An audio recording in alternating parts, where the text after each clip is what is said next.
सविनय अवज्ञा आंदोलन को व्यक्तिगत सविनय सत्याग्रह का रूप देकर जब गांधी जी ने अपनी गिरफ्तारी दी तो सारे देश में उसकी प्रतिक्रिया हुई। 4 अगस्त 1933 को गांधी जी को रिहाई के आदेश दिए गए, लेकिन साथ में यह हुक्म भी दिया गया कि वो यरवदा ग्राम छोड़ दें और पूना में जाकर रहें। गांधी जी ने ये आदेश मानने से इनकार कर दिया और तब उन्हें 1 साल की सजा दे दी गई। गांधी जी ने जेल में रहते हुए अस्पृश्यता विरोधी आंदोलन चलाने की मांग की, किंतु उसे सरकार ने ठुकरा दिया। 16 अगस्त 1933 को गांधी जी ने अपनी मांग मनवाने के लिए अनशन शुरू कर दिया। इस अनशन के कारण गांधी जी का स्वास्थ्य बड़ी तेजी से गिरने लगा कि वो इस बार नहीं बचेंगे। ब्रिटिश सरकार गांधी जी की मौत की जिम्मेदारी अपने ऊपर नहीं लेना चाहती थी, इसलिए 23 अगस्त को उन्हें बिना शर्त रिहा कर दिया। उधर 30 अगस्त 1933 को जवाहरलाल नेहरू भी लंबी सजा भुगतने के बाद जेल से छूटे।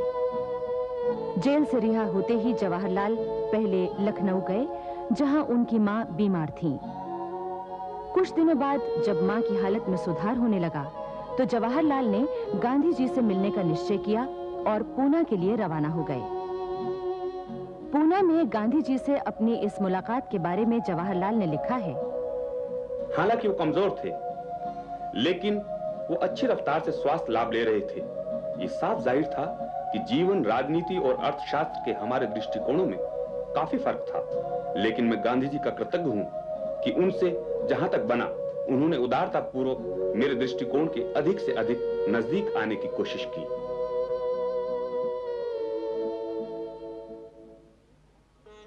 गांधी जी ने जब से जेल से अस्पृश्यता विरोधी आंदोलन चलाया था, तब से देश में इसकी व्यापक प्रतिक्रिया हुई थी। देश के बहुत से नेता अपने अपने क्षेत्रों में कार्य करने में जुट गए थे और बहुत से प्रसिद्ध मंदिर अस्पृश्य कहे जाने वालों के लिए खुल गए थे। केरल के मनंतु पद्मनाभन की इस संबंध में विशेष भूमिका रही है। वो केरल के नायर परिवार में जन्मे थे। बड़े होकर उन्होंने एक वकील के रूप में ख्याति पाई, परंतु वे अपने ही समाज में फैले अंधविश्वास, अत्याचार, पाखंड और आडंबर से दुखी थे। उन्होंने इसे दूर करने के लिए सन 1914 में नायर सर्विस सोसाइटी बनाई। उन्होंने कहा, मैं नायर समाज की उन्नति के लिए निरंतर प्रयत्न करता रहूंगा। इस प्रकार के प्रयत्नों में मैं ऐसा कुछ न करूंगा जिससे अन्य समाज के लोगों का अहित हो। पद्मनाभन ने समाज सेवा के प्रति अपने को इस तरह समर्पित कर दिया कि एक दिन भरी सभा में उन्होंने वकालत छोड़ने की घोषणा कर दी। समाज सेवा के दौरान पद्मनाभन ने देखा कि केरल में जातिगत भेदभाव अपने पूरे जोर पर है। अस्पृश्य कहे जाने वालों को वहां सड़कों पर भी स्वतंत्रता पूर्वक चलने फिरने की अनुमति नहीं है। मंदिरों में प्रवेश करने की बात तो दूर थी। पद्मनाभन को गांधी जी के अस्पृश्यता विरोधी आंदोलन से बड़ी प्रेरणा मिली। उन्होंने केरल के अन्य नेताओं से इस बारे में बातचीत की और अस्पृश्यों की इस दुर्दशा का अंत करने का निश्चय किया। पद्मनाभन ने सबसे पहले नायर सर्विस सोसाइटी के देवी मंदिर में अस्पृश्यों के प्रवेश की अनुमति दी। उन्होंने एक तथाकथित अस्पृश्य को अपने घर में अपने साथ बिठाकर भोजन किया। उनकी धर्मपरायण मां ने उन्हें भोजन परोसा। उसके बाद जूठी थाली भी धोई। इस प्रकार पद्मनाभन ने अस्पृश्यता निवारण की दिशा में स्वयं पहल की। महात्मा गांधी के अनुरोध पर पद्मनाभन और अन्य नेताओं ने वैक्कम के प्रसिद्ध मंदिर के सामने सत्याग्रह शुरू किया। पद्मनाभन के प्रयत्नों के कारण ही त्रावणकोर के तत्कालीन महाराजा ने बाद में सभी हिंदू धर्मावलंबियों को मंदिरों में दर्शन करने की अनुमति दी। केरल के इतिहास की ये एक महत्वपूर्ण घटना थी। पद्मनाभन अपनी ऐसी ही अनेक सेवाओं के कारण केरल के भीष्म पितामह कहलाए। आपको याद होगा कि 6 जनवरी 1933 को सत्याग्रह के दौरान डॉक्टर राजेंद्र प्रसाद को गिरफ्तार किया गया था और उन्हें 15 महीने की सजा हुई थी। जेल में वो दमा से पीड़ित हुए और डॉक्टरों की सलाह पर 17 जनवरी 1934 को उन्हें रिहा कर दिया गया। किंतु उन्हें क्या मालूम था कि जेल से बाहर निकलने पर उन्हें एक दिल दहला देने वाली विभीषिका के दर्शन होंगे और अपनी बीमारी का ख्याल छोड़कर उन्हें रात दिन फिर से जनता की सेवा में जुटना होगा। 15 जनवरी 1934 को बिहार में भयानक भूकंप आया।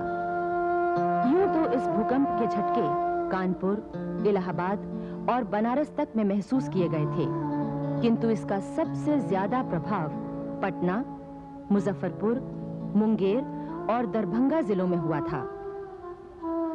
डॉक्टर राजेंद्र प्रसाद ने अपने दौरे में देखा कि हजारों घर बर्बाद हो गए हैं। चारों तरफ खंडर ही खंडर नजर आते हैं। जहां तालाब, नदियां, झीलें थीं, वहां रेत के टीले बन गए हैं। अपनी बीमारी की परवाह न करते हुए डॉक्टर राजेंद्र प्रसाद भूकंप पीड़ितों की सहायता के लिए निकल पड़े। उन्हें बाद में कांग्रेस पार्टी की बिहार सहायता समिति का अध्यक्ष भी नियुक्त किया गया। उधर जवाहरलाल नेहरू भी भूकंप पीड़ित क्षेत्रों का दौरा करने आए। उन्होंने 10 दिन तक अकेले ही उन ध्वस्त और नष्ट भ्रष्ट इलाकों का दौरा किया। सुबह 5 बजे से आधी रात तक वो चलते रहते। कभी दरारों वाली टूटी फूटी सड़कों से जाना पड़ता, तो कभी उन नदियों को पार करना पड़ता जिनके पुल गिर पड़े थे और जमीन पानी में डूब चुकी थी। नेहरू जी के शब्दों में, हमने अनेक हृदय विदारक दृश्य देखे। दौरा करते करते हम लोग बड़े पैमाने पर खंडहर और विध्वंस देखने के आदी से हो चुके थे, किंतु मुंगेर जैसे धन संपन्न नगर की विनाशपूर्ण हालत को देखा तो उसकी भयंकरता से हमारा सिर चकराने लगा और हमें कपकपी सी आने लगी। मैं उस महाभयंकर दृश्य को कभी नहीं भुला सकता।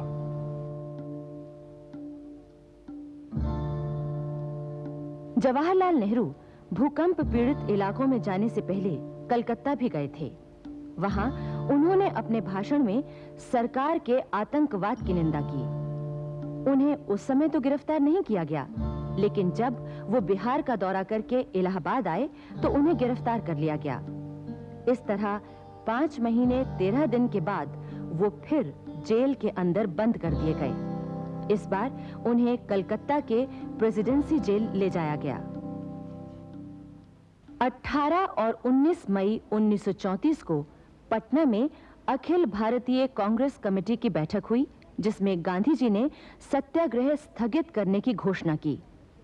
इससे बहुत से कांग्रेस जनों में असंतोष की भावना जागी। ये वो लोग थे जिन्होंने जेल में रहकर समाजवादी साहित्य पढ़ा था और उससे प्रभावित भी हुए थे। उन्होंने ये निष्कर्ष निकाला कि इस तरह सत्याग्रह स्थगित करने का अर्थ है कि गांधी जी का नेतृत्व देश को स्वतंत्रता के मार्ग पर ले जाने में असमर्थ है। इसी कारण कांग्रेस में ही समाजवादी दल का जन्म हुआ। पटना में ही आचार्य नरेंद्र देव की अध्यक्षता में एक बैठक हुई, जिसमें समाजवादी विचारों वाले कांग्रेस जनों ने एक नया दल बनाने का निर्णय लिया। आचार्य नरेंद्र देव में विद्यार्थी जीवन से ही राष्ट्रीय भावना जागृत हो चुकी थी। तब वो इलाहाबाद में पढ़ते थे। उन दिनों बंग भंग विरोधी आंदोलन बड़े जोरों पर था। नरेंद्र देव गरम दल के नेताओं, विशेषकर बाल गंगाधर तिलक से बहुत प्रभावित थे। नरेंद्र देव ने सन 1913 में एमए और सन 1915 में वकालत की परीक्षाएं पास की। उन दिनों एनी बेसेंट और लोकमान्य तिलक ने देश भर में होम रूल लीग का आंदोलन चलाया था। उससे प्रभावित होकर नरेंद्र देव ने फैजाबाद में होम रूल लीग की स्थापना की थी और वो उसके मंत्री भी चुने गए थे।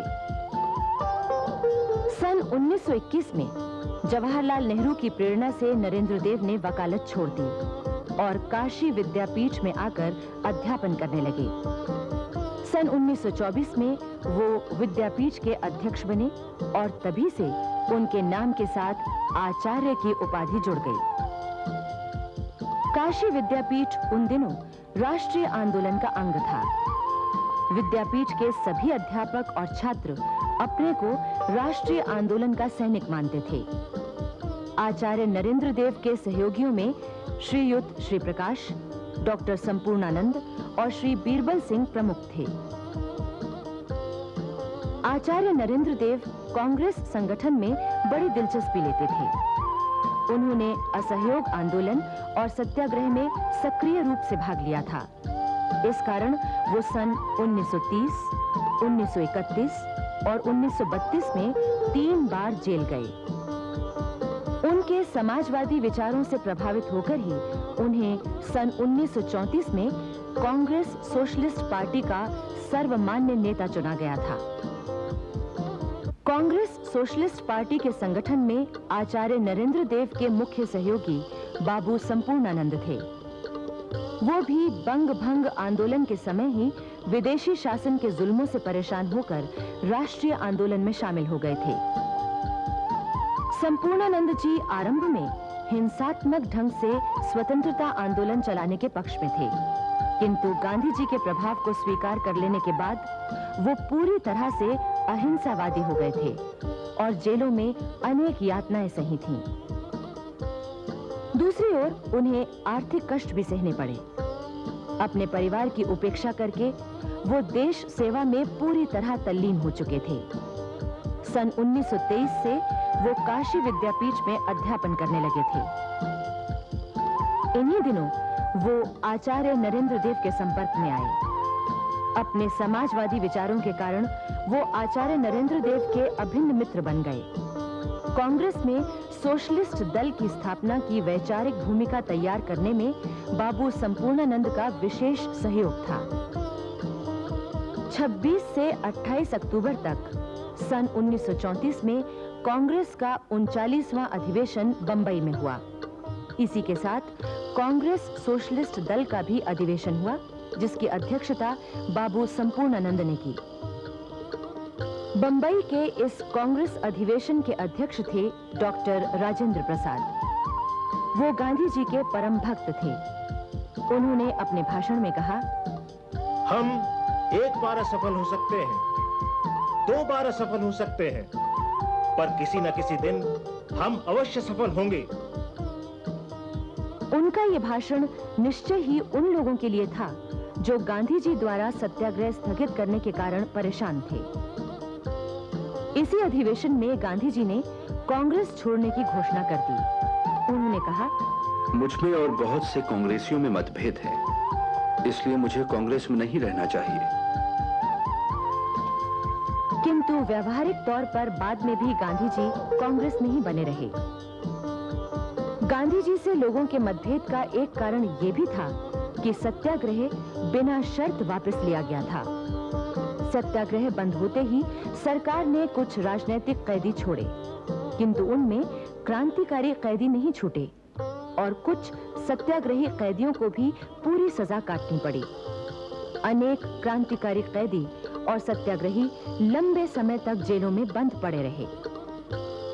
दूसरी ओर कलकत्ते की चीफ प्रेसिडेंसी मजिस्ट्रेट की अदालत में पंडित जवाहरलाल नेहरू पर मुकदमा चलाया गया था और 16 फरवरी को उन्हें 2 वर्ष के कारावास की सजा सुना दी गई। स्वतंत्रता संग्राम के दौरान नेहरू जी को दी गई कारावास की ये 7वीं सजा थी।